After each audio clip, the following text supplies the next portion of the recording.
Hello folks, welcome to Legacy IS Academy. In this video, we will be discussing a current affair topic presented to you by your faculty Sushma KP. So what is the topic that we will be looking into today? Manipur government has issued a warning that no group or individuals can issue decrees. What does this mean? See, first and foremost, as of now, it's going to be 1 year very soon. It is going to be completed as to President's rule which is being imposed in Manipur. Understanding? Now, in this background, your Manipur government has issued a warning that no group or no individual can enforce any decree or punishment. And they have also warned that any such anti-social elements who are trying to do this will be violating the constitutional right of others, and these people will also be tackled with legally. Okay.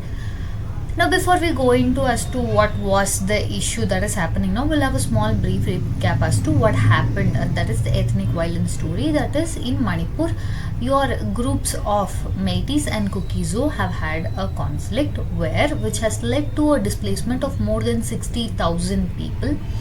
And this has led to a president's rule being imposed in Manipur. Now, the state is under a huge amount of crisis as in the law and order of the normalcy of the state has broken down. The constitutional machinery has broken down, which has led to Article 356 being imposed under president's rule. Let's come back to the present. Why did the Manipur government issue a warning that if anyone is indulged in creating orders, decrees or threats, we will find that as antisocial? What exactly happened? See, recently Manipur wanted to resume your Shanghai festival. Okay. Now this Shanghai festival has been met in both ways. Certain sections of people are claiming that this is so insensitive to have this festival right now when there are 60,000+ people who are displaced and they are yet to return back home. Whereas the other sections are claiming that this is a much needed thing right now, even in hard times. This particular festival will generate the much needed income source for the families and households, especially your weavers, handicrafts, artisans, for all these people. Okay, so these two are the contradicting opinions that we have. And also your Shanghai festival is the Manipur's biggest cultural event. Now what has happened means, what are the insurgent demands or the elements which are giving these statements are, they are urging the banned Meitei insurgent groups a public apology from even participants. Okay.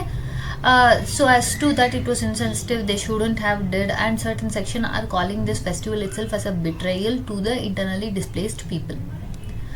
Now the opposition, the public reaction is coming from your internally displaced people and civil society, such as your more of a consultating committee for Manipur integrity. They all protested, stating that this is very insensitive to have a festival at this particular period of time. Now if you see, like we mentioned, others are welcoming this. Now, before we move on to what is to happen or how it will affect the governance and political structure, we have a small announcement from Legacy IS Academy, wherein we have come up with a very nice introductory offer, as in, for those of you who want to kickstart your UPSC civil service journey, then look no further, you have found the right place with Legacy IS Academy.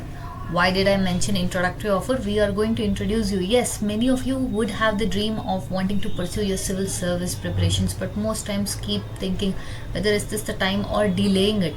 Now with the new year coming, let it be new introduction for you. So yes, welcome to Legacy IS Academy, wherein we are here to handhold and hand guide your preparation in UPSC preparations. One of the main reasons you have to pick Legacy IS Academy is we maintain our batch size at strictly 40 member per limit, so as to make sure we provide individual attention and guidance.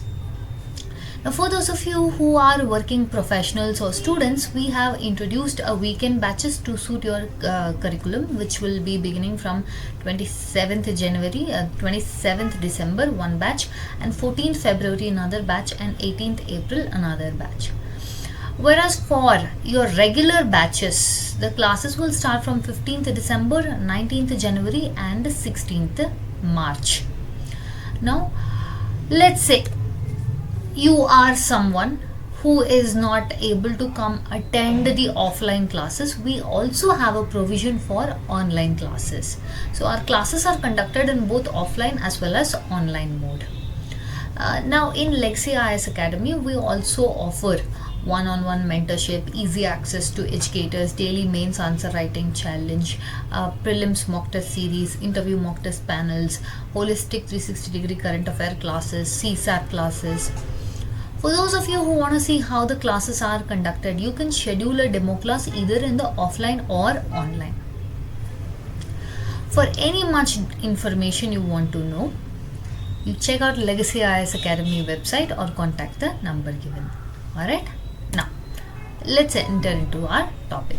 What is the government's official statement? First and foremost, see, government has come out. See, it is a very significant step that the government is doing this. It may be small but very significant, that it is warning that any individuals or groups which is giving any decrees, this is considered as a more of a option or more of a way of showing restriction to the cultural, economic and artistic activities, and no organization or individual is allowed to do this restrictions. You cannot restrict any person from coming here. And also they have held that if people face any of these threats, that has to be reported. Okay, any of these threats will be considered as an act against the state and its people. They have also highlighted that they will be taking legal action wherein anti-social elements to be prosecuted and police action has been initiated, and they have also started anti-extortion cell under your Ministry of Home Affairs. Now let's break down as to why does this statement matter. First and foremost, if you see Manipur as of now in this scenario, it is not having a normal law and order, which is a complete breakdown of the state machinery. Because of this, many groups have been very frequently issuing threats, and at the same point of time, the extortion notices are even to targeting even the police personnel. Understanding? And they are trying to attempt and set up something called as parallel governments, okay, which is against the principle of your federal structure. If you see the constitutional significance, when these individuals or organizations try to create threats or try to prevent or restrict people from taking part in something or that of the state, then this will violate an individual's Article 14 right to equality, Article 19 freedom of movement, speech, occupation, and at the end Article 21 itself right to life with a dignity. Now, what are the internal security dimensions we are finding in this particular scenario? First and foremost, rise of your illegal organizations which are threatening individuals, and the insurgent groups are trying to regulate your public life. At the same point of time, their targeting of cultural and economic activities is hampering the livelihood of people. At the same point of time, there is also, and numerous threats have been issued regarding the critical infrastructure such as national highways, free movement is stopped, and also they have held that if anyone tries to pass through this way, then violence would happen. Understanding? So you are perpetrating violence, and next is this will impact the governance and showcase it as a weakness, and policing becomes very mandatory in these difficult zones. Now, how does it affect your social dimensions? First and foremost, with respect to your internally displaced people, they feel very much abandoned, or the relief camps are very overcrowded, rehabilitation has become very slow. The civil society itself is divided on this particular festival, as to some claim it is very much needed at this moment. Because of this, lot of economy has been obstructed and lot of economic generation has reduced, so conducting this would become a relief to them. The other section are feeling that right now this is a very insensitive thing to be happening. Now let's say with respect to economic dimension, how the changes are. Means first and foremost, because of the breakdown of your normal law and order, tourism has been very badly affected. understanding. And because president's rule in place, there is always and these groups issuing threats, people are very afraid, and the tourism sector suffered very badly. Now with this Shanghai festival, it will boost your local artisans, handloom sector, and especially small scale businesses will get a much really needed boost. At the same point of time, these extortion impacts are kind of reducing the confidence of people in the governance. If you see what are the government measures, yes, they have issued this warning publicly. They have also set up your anti-extortion cells, and police crackdown has also been initiated on these organizations, and they are also monitoring suspicious activity. They have also asked citizens to report any sort of threats or any inconvenience that it has been caused to them.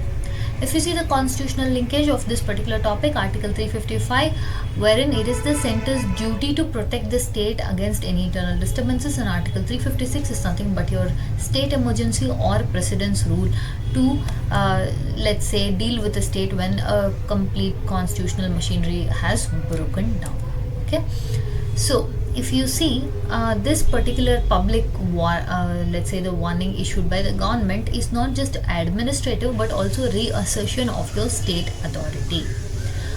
With this, one thing we can understand is peace restoration is very much needed with strong policing. Right now, looking at the scenario that we are seeing, public cooperation is also needed. Rehabilitation of internally displaced people will be the highest priority, and in the long run, what you have to do is majorly try to address the root cause of the problem between these two groups. Understanding? So rule of law must prevail over rule of fear. With this, we come to the end of the content. If you like our content, subscribe to our channel, hit the like button and share it along with your friends. Thank you.